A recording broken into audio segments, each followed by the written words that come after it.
اللهم رب زدني علما وارزقني فهما. ہر طرح کی بڑائی بزرگی اس پالنہار پروردگار عالم شہنشاہ کائنات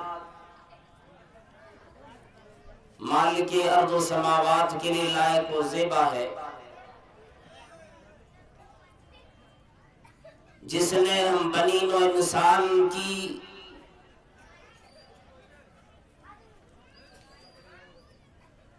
دنیاوی زندگی خوشنما اور بہترین بنانے کے لیے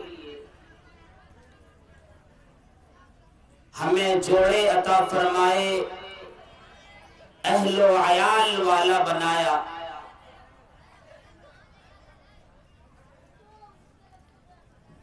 اور شکر گزاری کیوں نہ ہو جس کے ذریعے سے اللہ تبارک و تعالیٰ نے یہ ساری دنیا پھیلائی. یہ انسان کی کثرت، انسان کو عقل دیا جانا، شعور و آگہی مل جانا، اور پھر ہر ایک کے لیے رہنے سہنے کا انتظام، کھانے پینے کے لیے انواع و اقسام کے انتظامات دینا. اور یہ کب سے؟ جب انسان وجود میں آ جاتا ہے، عدم سے وجود میں آتا ہے. اور عدم ہے کیا چیز؟ جو ابھی پیدا نہیں ہوئے، جو حمل میں بھی بچے نہیں آئے، جس کے بارے میں ابھی کسی کو تصور تک نہیں.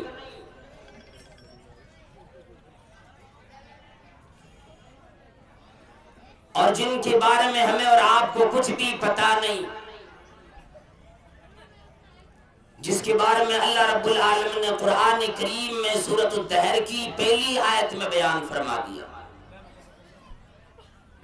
هل أتى على الإنسان حين من الدهر لم يكن شيئا مذكورا. کیا انسانوں پر ایک ایسی زندگی بھی آئی، ایک ایسا وقت بھی آیا جب یہ ایسی حالت میں موجود تھے جبکہ اس کا ذکر بھی لوگ نہیں جانتے تھے، جس کو کبھی یاد نہیں کیا جاتا تھا کہ کون پیدا ہونے والا ہے، کون آنے والا ہے.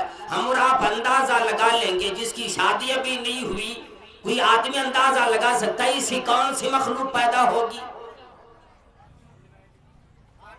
کون آئے گا، کیا نام رہے گا، کتنی زندگی پائے گا، کتنی روزیاں پائے گا، لڑکا ہوگا، لڑکی آئے گی، کیا معلوم. کوئی کسی کا ذکر نہیں کرتا. یا یہ کہ آدم علیہ السلام کی اس وقت کو یاد دلایا جب اللہ تبارک و تعالیٰ نے ابھی جنت بنائی اور آدم علیہ السلام کا پتلا تیار کیا. اللہ رب العالمین کا کرم دیکھو، مہربانی دیکھو. اللہ نے آدم سی وجود بخشا، پھر پرورش کی ذمہ داری لی. اللہ تعالیٰ فرماتا تیری ماں ساگ کھاتی ہے، میں تیرا دماغ بناتا چلا جاتا ہوں. ماں گھر کا کام کرتی، میں تجھے دیکھنے میں لگا ہوا ہوتا ہوں. تیری ماں سانس لیتی ہے، تیری ماں سانس کو اندر لیتی باہر چھوڑتی ہے، جو زندہ رہنے کا ایک ذریعہ ہے. تیری ماں کی پیٹھ کا اندھیرا، جھلیوں کا اندھیرا، اتنی گہرائی میں تجھے ہوا کس نے پہنچائی، تجھے دانا پانی روزیاں کس نے پہنچائی. تو میں اسی وقت سے تیری پرورش کی ذمہ داری میں لے لیتا ہوں۔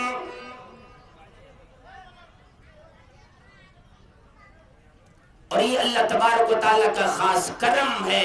پھر میں آج یہ موضوع نہیں لیا ہوں کہ ہمارے عدم سے وجود آنے کے بعد کیا ہوتا۔ میرا موضوع جو کمیٹی کی طرف سے مجھے دیا گیا وہ موضوع یہ ہے کہ آج کل کی شادی بیاہ میں، عقد و نکاح میں جو ایک سنت طریقے سے کیا جاتا تھا، ایک رحمت تھی پروردگار عالم کی اور ہے، شادی بیاہ میں غلط رسومات، یہ رسم کا نام جب آ گیا تو غلط تو ہو ہی گیا ایسے ہی۔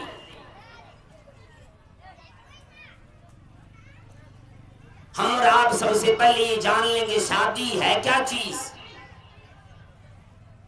اللہ رب العالمین نے والدین کو ذمہ داری عطا فرمائی، اولاد کو تو پرورش دے، تعلیم دلا، اس کی اچھی پرورش کر، اس کی تربیت کر۔ جب تیری اولاد جوان ہو جائے، شادی کی لائق ہو جائے، لڑکا ہو لڑکی ہو، اس کی شادی وقت پہ کرو، اس کا نکاح بھی کرا دینا والدین کی ذمہ داری ٹھہری۔ لیکن اللہ رب العالمین نے ایک چیز کو یاد دلایا ہے، ایک واقعی، ایک دنیا کے اندر جو طریقے ہوتے اس طریقے کو یاد دلایا۔ کوئی بھی کسی کو بھی اٹھا کر کے اپنے گھر میں لے کر چلے آئے، ہاں بھئی ہے تو لڑکی، شادی کی ذمہ داری ہے، بس شادی کرا دی، پھر اس کے بعد کچھ اور نہیں دیکھنا۔ اللہ رب العالمین نے فرمایا وَلَا تَنكِحُوا الْمُشْرِكَاتِ،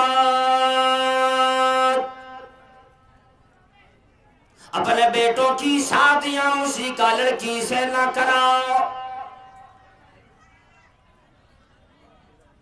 آگے یہ بیان فرمائے حَتَّى يُؤْمِنَّ، یہاں تک کہ وہ ایمان لے آئے، ایمان والی بنے۔ اور اگر وہ ایمان والی نہ بنتی، ایمان نہ لاتی، اسلام میں داخل نہ ہوتی، فَمَا وَلَأَمَةٌ مُؤْمِنَةٌ خَيْرٌ مِّن مُشْرِكَةٍ وَلَوْ أَعْجَبَتْكُمْ۔ دنیا والوں، اماں بہنوں بھائیوں، فرمایا اگرچہ تمہیں مشرکہ اچھی لگے گی، دنیاوی اعتبار سے بھی، صورت کے اعتبار سے بھی، اگرچہ بڑی پیاری لگے دولت کی اعتبار سے بھی، خاندانی اعتبار سے بھی، لیکن اللہ رب العالمین نے فرمایا یاد رکھو ایک نوکرانی ہو جو مومنہ ہو، مسلمان ہو، ایمان والی ہو، اللہ والو یاد کرو یہ ایمان والی نوکرانی اگرچہ بدصورت بھی ہو، تمہیں اچھی نہ لگتی ہو، اس کی باوجود ایمان والی ہو، دل میں ایمان ہو، اس مشرکہ سے کئی گنا اعلیٰ درجے کی مالک ہے، اس سے زیادہ کئی گنا زیادہ افضل ہے۔ وہ جو کہ بڑی خوبصورت ہو، مال والی بھی ہو، دولت والی بھی ہو، صورت والی بھی ہو، خاندان والی بھی ہو، لیکن اس کے اندر ایمان نہیں، اللہ کی ساتھ وفا نہیں کرتی، یاد رکھ تیری ساتھ بھی وفا نہیں کرے گی۔ فرمایا وَلَوْ أَعْجَبَتْكُمْ، اگرچہ تمہیں بڑا پسند آ جائے، دل پہ ہاتھ رکھو۔ آج بیٹوں کی شادیوں میں، بیٹیوں کی شادیوں میں ہمارا آپ کا انتخاب جو ہوا کرتا، اللہ اللہ ہماری ذمہ داری کیسی آتی، ہم کس طرح سے اپنی اولاد کی ذمہ داری سے نبرد آزما ہوتے، کیسے اپنی جان چھڑاتے، بھائی ٹھیک ہے بیٹی ہے کسی کو دے دو۔ فَمَا وَلَا تُنْكِحُوا الْمُشْرِكِينَ، اپنی بیٹیوں کا ہاتھ مشرک لڑکا سے نہ دو۔ وَلَعَبْدٌ مُّؤْمِنٌ خَيْرٌ مِّن مُّشْرِكٍ وَلَوْ أَعْجَبَكُمْ. وہی بات یہاں بھی فرمایا، لڑکا کمانے والا ہو، انجینئر ہو، لیکچرر ہو، بڑے سے بڑے کونسلر کیوں نہ ہو، ٹھیکیدار کیوں نہ ہو، بڑا سا بڑا اسکالر کیوں نہ ہو، سیاستدان کیوں نہ ہو، لیکن اللہ رب العالمین فرمائے وہ ساری چیزیں تمہیں اچھی لگے، خوبصورت بھی ہے، وہ کمانے والا بھی ہے، بڑی دولت کا مالک ہے، بڑا سردار کا بیٹا ہے، مکھیا کا بیٹا ہے، بڑا خاندان والا ہے، فرمایا وَلَعَبْدٌ مُّؤْمِنٌ خَيْرٌ مِّن مُّشْرِكٍ وَلَوْ أَعْجَبَكُمْ. اس کے مقابلے میں ایک نہایت غریب لڑکا ہو، ایمان والا ہو، مومن ہو، اگرچہ چھوٹا خاندان والا ہے، یہ نہ دیکھو گھر کتنا بڑا، بلڈنگ کتنی بڑی، دولت کتنی لگی، جائیداد کتنی بنی، تجارت کتنی بڑی ہوئی. اللہ رب العالمین نے فرمایا نیک لڑکا اگر غریب ہو اس لڑکے کے مقابلے میں کئی گنا زیادہ بہتر ہے جو کہ مشرک ہو، بڑا مالدار ہو.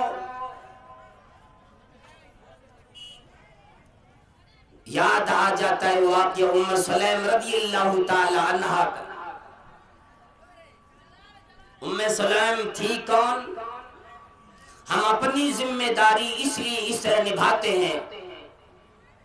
سلف صالحین یوں کہا کرتے کہ ہم اپنی بیٹیوں کا رشتہ اگر بدعتی سے، مشرک سے کرا ڈالے، ایک بات ذرا توجہ سے سنیں گے،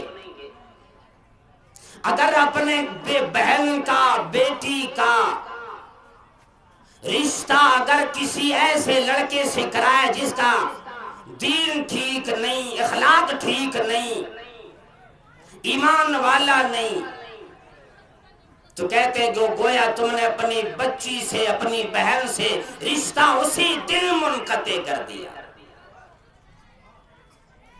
دنیا میں اگرچہ تو اپنے بیٹی کہہ کے پکارو اپنا داماد اسے بنا ڈالو، لیکن اللہ کو یاد رکھو بہنوں کی شادی کی وقت، بیٹوں کی شادی کی وقت، بیٹیوں کی شادی کی وقت یاد رکھو لڑکا